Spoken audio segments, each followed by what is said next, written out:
சங்கீதம் 55. தேவனே, என் ஜெபத்தை கேட்டருளும், என் விண்ணப்பத்திற்கு மறைந்திராதேயும். எனக்கு செவி கொடுத்து உத்தரவு அருளி செய்யும். சத்துருவனுடைய கூக்குரல் நிமித்தமும் துன்மார்க்கர் செய்யும் இடுக்க நிமித்தமும் என் தியானத்தில் முறையிடுகிறேன். அவர்கள் என் மேல் பழி சாட்டி குரோதம் கொண்டு என்னை பகைக்கிறார்கள். என் இருதயம் எனக்குள் வியாகுலப்படுகிறது. மரணத்திகில் என் மேல் விழுந்தது. பயமும் நடுக்கமும் என்னை பிடித்தது. அருக்களிப்பு என்னை மூடிற்று.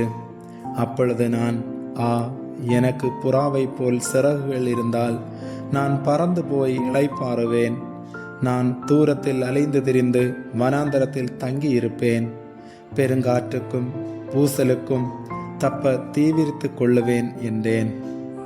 ஆண்டவரே, அவர்களை அழித்து அவர்கள் பாசையை பிரிந்து போக பண்ணும். கொடுமையையும் சண்டையையும் நகரத்திலே கண்டேன். அவைகள் இரவும் பகலும் அதன் மதில்கள் மேல் சுற்றித் திரிகிறது. அக்கிரமமும் வாதையும் அதன் நடுவில் இருக்கிறது. கேடுபாடுகள் அதன் நடுவில் இருக்கிறது. கொடுமையும் கபடும் அதன் வீதியை விட்டு விலகி போகிறதில்லை. என்னை நிந்தித்தவன் சத்ரு அல்ல, அப்படி இருந்தால் சகிப்பேன். எனக்கு விரோதமாய் பெருமை பாராட்டினவன் என் பகைஞன் அல்ல, அப்படி இருந்தால் அவனுக்கு மறைந்திருப்பேன்.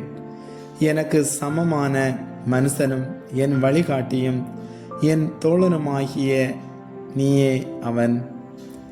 நாம் ஒருமித்து இன்பமான ஆலோசனை பண்ணி கூட்டத்தோட தேவாலயத்துக்கு போனோம். மரணம் அவர்களை தொடர்ந்து பிடிப்பதாக. அவர்கள் உயிரோடு பாதாளத்தில் இறங்குவார்களாக. அவர்கள் வாசஸ்தலங்களிலும் அவர்கள் உள்ளத்திலும் பொல்லாங்கு இருக்கிறது. நானோ தேவனை நோக்கி கூப்பிடுவேன்.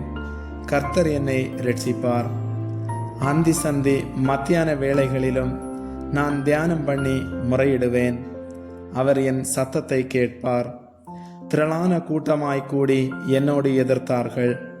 அவரோ எனக்கு நேரிட்ட போரை நீக்கி என் ஆத்மாவை சமாதானத்துடன் மீட்டு விட்டார்.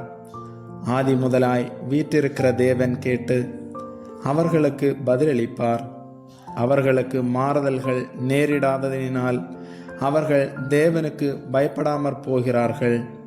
அவன் தன்னோடே சமாதானமாய் இருந்தவர்களுக்கு விரோதமாய் தன் கையை நீட்டி தன் உடன்படிக்கையை மீறி நடந்தான்.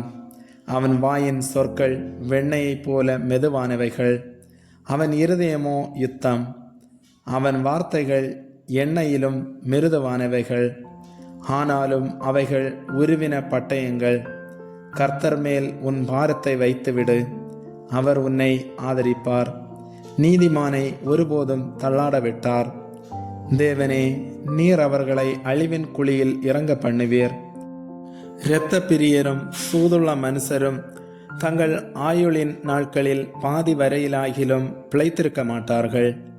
நானோ உம்மை நம்பி இருக்கிறேன். ஆமேன்.